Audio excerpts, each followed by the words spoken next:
Consider Cannabis is not intended to be a substitute for professional medical advice, diagnosis, or treatment recommendations. Always seek the advice of your physician or other qualified health provider with any questions you may have regarding a medical condition. If I'm having neck pain or back pain in the mornings, I have a CBD 3-to-1. I might take one hit off of that. Helps kind of get me in the zone, get that pain a check, and then I'm good to go. It's time to consider cannabis. I'm your host, Curtis. This is the 29th episode. Last week we spoke to Alicia Tinker. I personally had a lot of fun hanging out with Alicia. Be sure to check it out if you missed it. This week's guest is remaining anonymous because of their employment and to minimize the stigma felt by him and his family, as some community members in his life still have a demonized vantage point concerning cannabis. But before we get to our guest, there's something I need to get off my mind. We spend our time and energy on trying to earn money to provide overpriced items for ourselves and our loved ones, putting massive amounts of stress onto our heart, burning ourselves out, all while watching our government pass laws that help billionaires, leaving us to barely be able to afford health care, housing, food, transportation, bone, water, internet, and electricity, all of which we need to manage a household in America today. Watching politics, it shouldn't take you long to realize that the people in the highest seats of authority are in no hurry for anything to change. While our government is working to benefit a select few billionaires, we are pushed a narrative that it's someone else's fault things aren't better in our lives, but it's all a distraction. Immigrants are going to destroy us. We need to get rid of these guns. White supremacists are our greatest threat. No, it's ISIS. No, are they bored of ISIS? Should we go back to Russia, or is it Iran now? It seems to me that the cause of these shootings could very well be the system itself. We put stress and pressure on people, making them feel trapped in a system that feels no urgency for their situation. Maybe there was a straw that broke the camel's back, I don't know. But something pushed them to prefer death sooner than later, and they decided to target whatever group they blamed for their situation on their way out. Most recently in El Paso, Texas, and in Dayton, Ohio. And I don't know the full story on the Dayton shooter, but I know the El Paso shooter was specifically targeting Mexicans. As a mixed-blood Mexican myself, I find this extremely troubling. However, don't get distracted, because it's our own system that has hyped Mexicans as a big part of the problem, which was latched onto by certain racist demographics, and the results are horrific. I am sorry, I don't have an answer. I don't have the solution. But I think we should take a hard look at the possibility that we've done this to ourselves. But let's put a pin in that for now, and take some time to consider cannabis together. All right, when was your first experience with cannabis? Okay, so my first experience was back when I think I was 16. It was with me and a couple of my buddies from school. I remember spending the night at one of my friends. They showed me how or whatever, and we smoked a lot of weed that night. And I didn't really feel too much, or at least I didn't think I did, until the next day when I got up and I went to work. Man, I was dragging the whole day, you know. At that point, I was doing like yard work, and I was working like a really kind of rich resort place up in northern Michigan. And so I had to like sweep porches and like cut grass and stuff like that. And I just specifically remember standing on a porch and just kind of spacing out for 5 minutes and then being like, oh, holy cow, you know, I get back to work. So that was my very first experience with it when I was a sophomore in high school. You know, that was 18 years ago. So the big things that stick out to me were the next day where I was just dragging butt, you know. I was pretty on and off with it throughout high school all the way up through college, from like 16 to 23. I tried to use every now and then, you know, I guess I would say more social. You're a medical patient right now. Mm-hmm. What's your qualifying condition? Mine is chronic back pain. So I blew out my back weightlifting 4 or 5 years ago. I've had back problems ever since then. I've been to a chiropractor, which has been extremely helpful in managing that. But I mean, the pain is always there, and it's in my back, and I also have neck pain too. So it's kind of just constant pain. I was doing a deadlifts, and stupidly I wasn't wearing a belt. You know, I was just doing it at work, and I went to lift and I felt a pop, and I essentially couldn't walk for 3 or 4 days.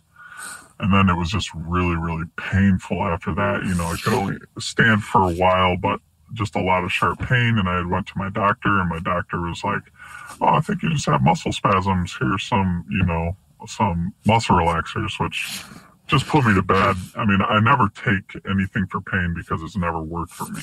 I know my kind of propensity to take things too far sometimes, so I've always kind of tried to stay away from pain pills. But anytime I've used pain pills, they have not done anything for me. So that's kind of how that all played out. I didn't become a medical patient for cannabis until just a couple months back. Kind of just been dealing with it, from here till then. So you say you were just dealing with it. What methods were you using to cope with it? Oh man, just grin and bear it. What were your chiropractor experiences like?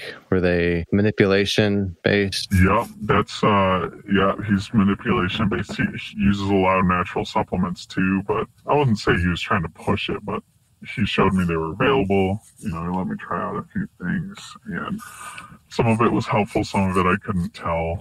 Like I said, I don't even really use ibuprofen or Tylenol or anything like that because I don't ever feel a difference. The only difference that I've ever felt as far as pain management is through cannabis.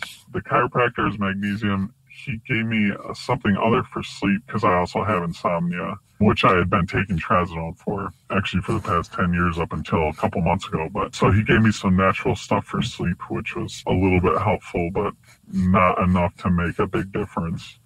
I also know that you are diagnosed bipolar I, and there's a lot of people that say cannabis isn't good for people who are bipolar. So I'm really interested, when did that diagnosis come into play with your experimentation with cannabis and that? Sure.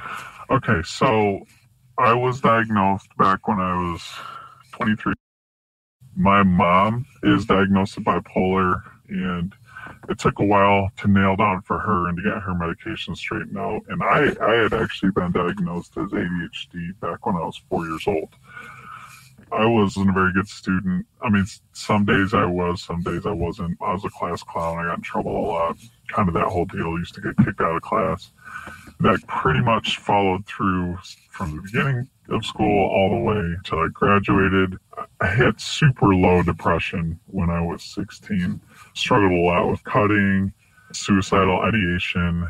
There were some family issues going on at the time that I didn't figure out till later was, I think, having a direct effect on me at that time. So get through high school, get into college, picked up drinking. I was barely sleeping in college, a lot of manic phases. I'd get into some relationships where I was very committed. I was like, I met you, a few days ago, but I feel like this is the person I'm going to marry. I kind of went through that with quite a few different relationships. And then, a month or two later, it'd be like, oh, there's nothing there. Now I break up type deal. Just a lot of toxic relationships in which I thought the person I was dating at the time was a problem. But as I look back now, it probably was more me than anything. Fast forward till, I graduated. I was dating a girl at the time. It was a real on and off relationship. I was just mean to her. Anger was also another issue for me that I've struggled with, for my whole life. So anyways, I had a really significant thing happen where I was dating this girl. I went over to the east side of the state of Michigan. She grew up across the street from some guy she dated for a little bit, whatever. I think he had graduated from something or whatever. They were having a party, over at their house. She's like, hey, we've been family friends for a long time.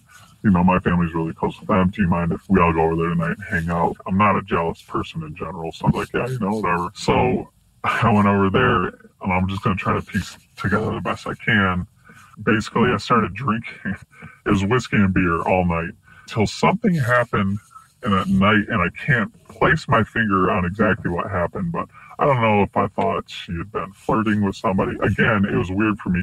I had never really been a jealous person. Maybe that's what I thought. So I got upset, decided to walk away, go sit in my car, listen to music, try to calm down. She followed after me because she thought I was going to drive. So she got in the car.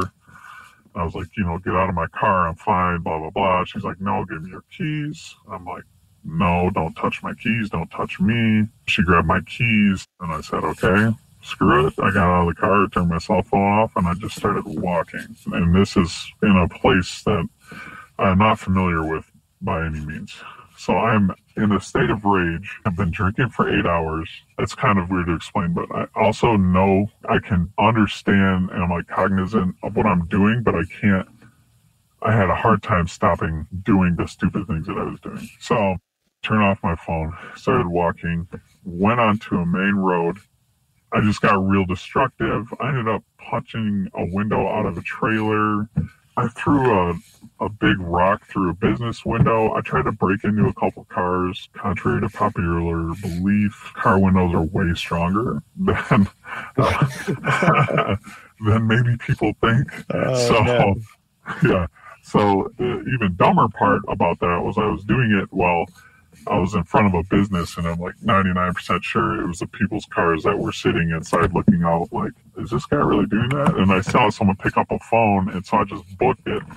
In my mind, I'm like, if the cops try to arrest me tonight, I'll fight them. I don't care. I was just in that frame of mind where I was just destructive, angry, had no care in the world. When I finally came back down, I don't know if it was like 3 or 4 in the morning, I had walked a few miles.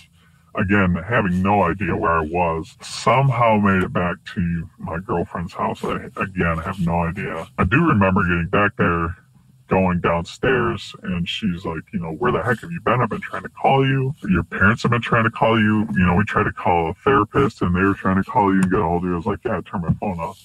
I had essentially laughed about it. Meanwhile, like, my hand's cut and I have blood all over my arm, and to me, it was just a big joke, which of course isn't normal. So the next day, it was one of those type deals where it's like, hey, either you get help or we're done. And I was like, okay, well, I guess I'll get help then. I ended up going to see a psychiatrist and started to kind of do my own research with regards to bipolar. I was like, wow, I hit almost every symptom except for maybe one. And so I talked to the psychiatrist. I'm like, hey, these are my symptoms. My mom's diagnosed with bipolar. Here are the medications she takes. My family doctor is not very proficient with mental health or mental health medications, in my opinion. And so a couple of years ago now, I think he had put me on Strattera because my ADHD was just like out of control. I have a hard time sitting still, being able to pay attention to anything. School was rough because I got my master's in psych and now I'm finishing my master's in social work. He put me on Strattera, and then all of a sudden, like, I was struggling a lot with paranoia again and just very, like, sensitive to my surroundings and always, like, playing worst case scenario in my head all the time for the 6 months that I was on Strattera. And then I had decided to go see a therapist, and then he referred me to a psychiatrist who then said, essentially, Strattera for bipolar patients is not a good idea. So then they had put me on Adderall. So I've been on Adderall for a while until, again, these last couple months. Something bigger happened recently that had kind of led me to make this decision to switch over to, primarily CBD and a little bit of THC as well to help manage some of the other symptoms. Sports have always been a thing for me since 3rd grade all the way through college. So my self-care has always been either music, because I play guitar, but the one thing that has stayed consistent has been physical activity. So I picked up boxing a couple years ago, picked up jiu-jitsu a year ago, and I decided to train to take a mixed martial arts fight. It was May 18th is when I had the fight. My first fight, I got paired up with a guy that's like 11-1. And so it didn't play out very well. I lasted a couple rounds, but I was just getting punched in the head and the face pretty much. So after that, I started having concussion symptoms. I ended up getting diagnosed with post-concussion syndrome, which has been really rough on me these past couple months. When I've had concussions in the past, I've been able to heal up from them within a week or so, and then life's back to normal. Well, that has not been the case at all. After this fight, I didn't even go in the hospital for a few days because I'm like, oh, I'm fine. I'll heal up just like I have been. But things kind of just started getting worse. 3 or 4 days after the fight, I went into the ER. They're like, you have a concussion. No brain bleeds or anything because they did a CAT scan. I can't train anymore. So I was training 5 or 6 times a week, So that's come to a complete halt. So then I'm dealing with depression and anxiety that I'm not able to burn any steam off essentially anymore. I have like a super sensitivity to loud noises now, which I haven't had in the past. So if I hear any loud noises, it startles me. And then a lot of fatigue. So I went into a sports doctor. He formally diagnosed me with that. Now I'm doing physical therapy and speech therapy. But within that, I had made the decision to go off trazodone and Adderall during this time because I feel like they just stopped working for me. I've done a ton of research. It depends on the study. I mean, there's some studies that have shown positive effects, but some that have shown negative. I knew I had to be super careful with this decision because I didn't want to slip back into old habits or slip back into a place where I was self-medicating again. I hear great things about just maintaining ratios. What's your experience in that? So I've been having to do all that on my own. Again, I did the research heavy piece on, it's just maddening how much is out there. It's amazing too, but it's just like, there's so much information. Everyone online that I talk to, everybody's got so many opinions and blah, blah, blah. What it really came down to is I'm definitely more CBD heavy than THC. I use like some Granddaddy Purple at night and then a piece of a gummy to help get me through the rest of the night. But again, I know there's discussion about the REM cycles and using THC and how that can interfere with that. But it's what works for me right now. And so I'm just going with that. I've definitely been able to notice a difference with CBD. And the more I researched it and have been doing it, recognizing that staying on it consistently is what finally made a difference for me. Because I've tried it a couple times in the past. I'm like, this doesn't do anything. But as I've been consistent with it, I can feel the positive effects of it. When I started doing, more CBD heavy strain or just CBD in general, that has, in my opinion, helped turn the corner for me with my brain injury. Because, I was to the point where just laying down, I was getting super dizzy, getting back up was super dizzy. I was spaced out. It was rough, man. Like, I was in a really rough spot. But now, I had jiu-jitsu class tonight. I made it through the whole class. And CBD, in my opinion, again, has really helped with the inflammation in the brain and with my dizziness. And I'm making strides in physical therapy and speech therapy, too. And I know that CBD has been a positive piece to that. I'm not saying, it's the end all be all and it saved me, you know what I mean? But it's definitely been something that has made a significant difference that in my life, at least, that I've noticed. Yeah, everything I've learned on healer.com talks about the awesome effects CBD has in conjunction with THC. Mm-hmm. And the way, if you keep your ratio at 1-to-1, you can get the benefit without the psychoactive negative effects. Now, some people who are more sensitive to THC will need a higher dosage of CBD. Yeah. For example, maybe not 1-to-1, maybe a 3-to-1 or a 5-to-1. And that's where I'm at too. I don't like the feeling of being out of control. So I've been really trying to be cognizant of that CBD THC ratio too, like you're talking about. And also, I've been trying to be super respectful. This was like a big decision for me to make. Yeah, absolutely. I think it's a big decision to go on trazodone. Yeah. And it's a big decision for me to keep my son on trazodone. So I'm very curious about what you have to say about that particular experience. Yeah, so trazodone actually worked pretty well for me. That's the first time that I felt like I had legitimate sleep in my life. And I was like, oh, so this is what it feels like to be rested. You know what I mean? So trazodone was good for me in that 10-year period, 2009 to 2019. My son's 10, so I think it's a different experience altogether for a child, but I'm still totally interested in what yours is with it because I am open to the possibility that this is a good thing for him. Yeah. Oh, definitely. In my experience, if you take too much, you wake up and you essentially feel hungover, like just groggy, and you feel kind of just worthless. Like, I don't want to do anything. I'm super tired. But for me, if I didn't take enough, I'd fall asleep for a little bit and then I'd be up after a couple hours and then that insomnia would kick in. And so I'd be up for another few hours. So yeah, that's my son. That's awesome. Yep. Like I said, for that long period of time, it was really beneficial. For me, what was really interesting, and again, I don't know if you're going to want to edit this piece out or not, but I decided to go cold turkey off of trazodone, which is, of course, not suggested in general by doctors to go off of antidepressants cold turkey. What is it with us? Why do we do that? I did it too, man. I was on lithium and Prozac, and I was like, you know what? My hand's shaking too much. I can't work the mouse to edit my podcast. Yeah. I've got to get off this. I took half the dose I was taking the next day after I made that decision, and then I took nothing the day after that. And that's a horrible way to wean yourself. I know, dude. I'm kind of stupid when it comes to that because I did that with Wellbutrin a long time ago, and I ended up having a real bad experience where, like, I ended up being pulled out of my car and held down by 5 cops, put in restraints, and taken to the hospital. Oh, wow. Making this decision for trazodone, I knew that I could potentially been playing with fire, but there had been times I'd ran out of my trazodone and I forgot to re-up it or whatever, so I was off it for a couple of days, and I was like, oh, I'll be fine. Would you tell the story of being arrested by 5 officers? Yeah, dude, absolutely. I would love to hear that story, man. Okay.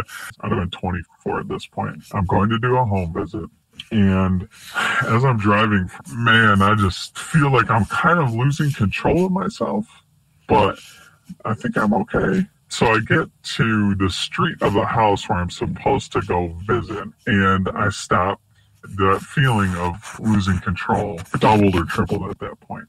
And so I stopped and I called my mom and I'm like, hey, Mom, I don't even know how to explain it. I don't even know, like, what's going on. I just feel like I'm going to lose it. And she helped talk me through a little bit. And I was like, she's like, should I call an ambulance? I'm like, yeah, probably. And so, again, it was one of those things where, like, I could tell what was happening, but I was just losing control of everything. And so the ambulance showed up. I remember a cop coming there, I remember sitting in my car, hands on the steering wheel. They opened the door, said, what's going on? I'm like, I have no idea. I don't even remember what I said. But one notable thing I do remember is they sort of like, take your seatbelt off. And I started to get real upset. Thank God, again, that I didn't get shot with this whole ordeal. But I ended up actually bending my steering wheel. I yanked it towards me and it just bent down. And it was a whole thing, like the horn got stuck on. And so here I am on this road in this car, ambulance and a bunch of cops around me. The horn's stuck on. They're like, are you on any drugs right now? Have you done any like PCP today or like steroids? And I'm like, no, I don't know. Why don't you step out? And then the next thing I remember, I was on a stretcher and they started to strap me down and like the 5-point restraints or whatever it was. I think I went to fight or flight. And usually for me, it's fight, not flight. So I went into fight mode, and that's when all the cops came in and held me down, and I was trying to fight them off, and they ended up getting me in the restraints, put in the back of the ambulance, taken to the hospital. Thank God I didn't get arrested somehow. I got in the hospital. It was so crazy, dude. I got in the hospital. They rolled me in. I passed some dude that was a nurse, and he was like, oh, I've seen this guy before. I'm like, I have no idea who you are. I've never seen you in my life. It's just one of those things where it's like I'm being wheeled into a room. I'm chained to a bed. Then all of a sudden, like, I came out of it, and I was, like, good to go. So it was super, super weird. So anyways, so then I got, decided to come off of Adderall and my trazodone. I don't feel like Adderall's working for me. I don't feel like the trazodone's working for me.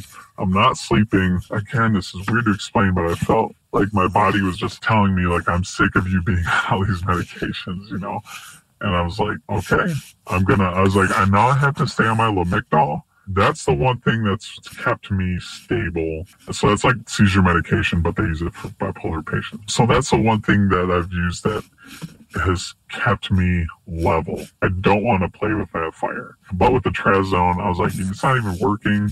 I'm just going to come off it. And same with the Adderall. I'm like, that's not working. And I didn't realize like how potent trazodone was until I wasn't taking it anymore. And stopping it cold turkey, it was pretty tough. Yeah. But as I started to introduce CBD, how long was that? Probably a couple weeks. It was rough, man. Like, I knew that I was gonna tough it out though, regardless, because I'm really stubborn again when it comes to like going to the doctor and doing all this stuff. I just didn't want to go in and be told like, hey, this is dumb. Here's some more meds for what you're going through. And I already don't necessarily trust my family doctor with my mental health medication. And it's already hard enough to get into a psychiatrist without having to wait another few months. Tell me about that. Yeah. So I made sure my wife was aware of everything every step of the way so she could keep an eye on me and my moods and my sleep and everything. How's that been going? It's been good, honestly. I know it's been tough for her because everything kind of lined up to where I was like totally sober. I'm stopped drinking, stopped smoking weed, stopped smoking cigarettes, stopped doing any other dumb stuff I was doing at the time. I was like, I'm just cutting it off right there. And then I met my wife a few months after that. So she's only known me as sober since then. You know, my commitment to sobriety has been extremely important to me and to her. And so this whole shift of like cannabis is medicine, for me, it's just finally clicked. For her, it's been very difficult. I'm in a leadership position at church. Her dad's actually the pastor of the church. And so there's so much stigma. That's why I just have to be super careful about how I go about all this. So there's a lot of anxiety for her about it, but she's been so supportive. It's been amazing, you know, the amount of support she's given me. She's let me kind of walk this. She's super loving and has backed me up in this, and it's meant the world to me. I don't know if I've told her that, which is not good. So it's been tough for her, but for me, it's like once I got into changing that medication routine with the CBD and the THC, like I've just been at peace, man. Like my body has been at peace, my mind has been at peace, my pain has been almost gone, you know, and the whole microdosing piece is huge for me. And that's what helps keep me in check. That's what helps me make sure that I don't go overboard, you know, and I make sure she knows what my routine is too. Do you mind sharing what your routine is? Yeah, so really what the for sure routine is at night, right before I go to bed, I have a 3-to-1 CBD to THC ratio. It's called Revive, and Redbud Roots makes it. I vape that, just take one like 2-second hit off the vape. And then I have Granddaddy Purple Indica gummies for 10 milligrams. So I cut it in half. I just take 5.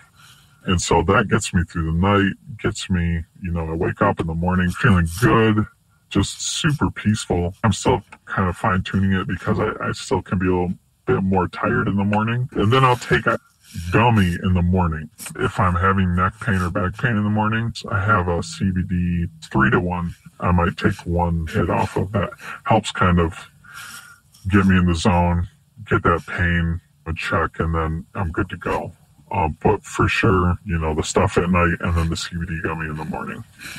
Nice. I personally found that edibles affect me in just this complete body sort of feeling. Yeah. My body feels like it's free from pain. Yeah. And the vaping I do mostly for breakthrough pain. Yeah. The gummies we have right now are stupid expensive. Yeah. I think I would rather just vape flower and see how I can microdose that and make that last as long as possible because it's crazy expensive here also. That's the good thing about the dispensaries though, is because like I can't find a connection on the street with the CBD dominant. Nobody knew percentage of what was in the bag. That wasn't how it worked. About, right. I don't know. Maybe that's different today. I don't know. That's how it was for me too. It was like, oh, you got weed? All right, sweet. We're going to smoke it. All right. Go team, you know. But dispensaries have CBD dominant strains available. What this ratio can do for me, people can be off the couch and be able to get in a chair and be able to be productive and make a podcast.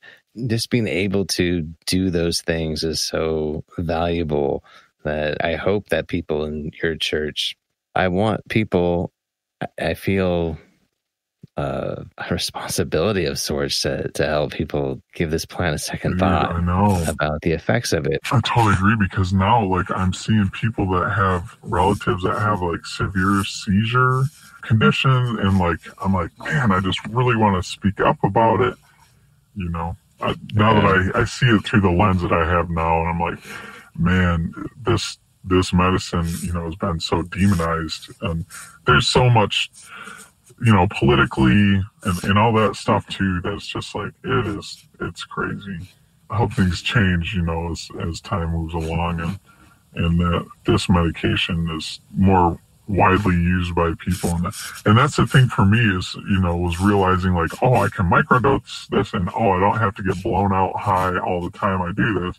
I had no idea as I was researching. It's like, you can do this the right way. All right, so healer.com has a great tool called the Inner Inventory, where I would sit and, evaluate my breath. How easy and smooth is my breath? And I'd rate that from a scale of 1 to 10. 10 being the best possible, 1 being the worst. I do the thing about my body, how comfortable does my body feel? How easy is it to remain still and comfortable? Rate that 1 to 10. And then think about my mood and like, how easily is it for me to feel a sense of contentment and appreciation? How easy is it for me to smile right now? I'd write that 1 to 10 again. And then my symptoms overall, how severe are my symptoms? Because my back hurts. Overall, what's that level? 1 to 10. And then you dose with that calculated measure that you're using. And, afterwards, you've taken your hit, you waited, you do that inventory again. You say, all right, how am I feeling? That's awesome. Like, how easy is it for me to sit? We can gauge how effective and what dose we can live our most effective life at just by using some simple self-evaluation tools, and we don't have to overdo it. Yeah. Weighing your dose and consuming just that. That's your dose. That's awesome. You've been using CBD dominant strains to treat your symptoms. How has that been going compared to your experience with pharmaceuticals? It feels way more natural. I feel more clear-headed.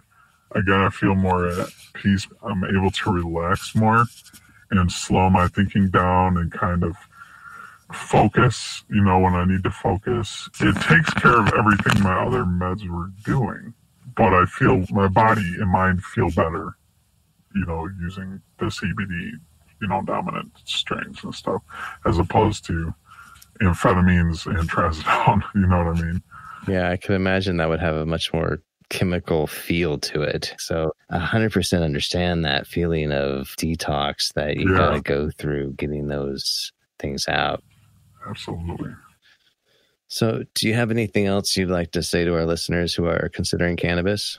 Do research and wisdom as much as you can. And a big thing for me, especially with being bipolar, and I think probably in general, just if you have somebody you trust as far as a friend or family member or whoever, if you decide to make this change, have somebody that you trust that can help walk alongside you and then essentially help keep you in check and let you know what they see from their perspective, because I think that's super important, because I'm super good at being able to kind of throw away the negatives. You're like, oh, well, this is all positive, but that's why my wife is there to kind of keep me on track. And then, like I said, getting that research piece, and the big thing for me was understanding like microdosing and then trying to figure out how to put that into my daily regimen. I think that's super, super important. And understanding that this is medication and that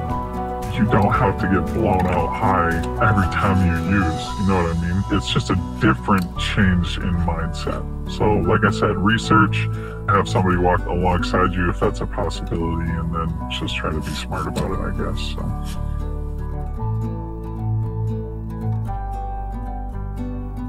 If you're lucky, you have a boss that will allow you to take time to protest at an event, but for many, that's not even an option. When you can lose your job for not showing up because of injury, there's an understood inflexibility with management. Amazon's employees can't even get a bathroom break, but how much did Jeff pay in taxes? How much did Amazon pay in taxes? It's ridiculous. Go to considercannabisnow.com. There you can find buttons where you can reach me there or on Facebook, Instagram, not so much on Twitter, but reach out, show a brother some love, be on the lookout for a personal update episode soon. Thanks for listening. If you would like to be a guest and share how cannabis has helped your health and wellness, contact us at considercannabisnow.com. If you found anything of value in this episode, please share it with someone else. Remember to subscribe for free and get every new episode delivered right to your phone. Join us next time as we consider cannabis together.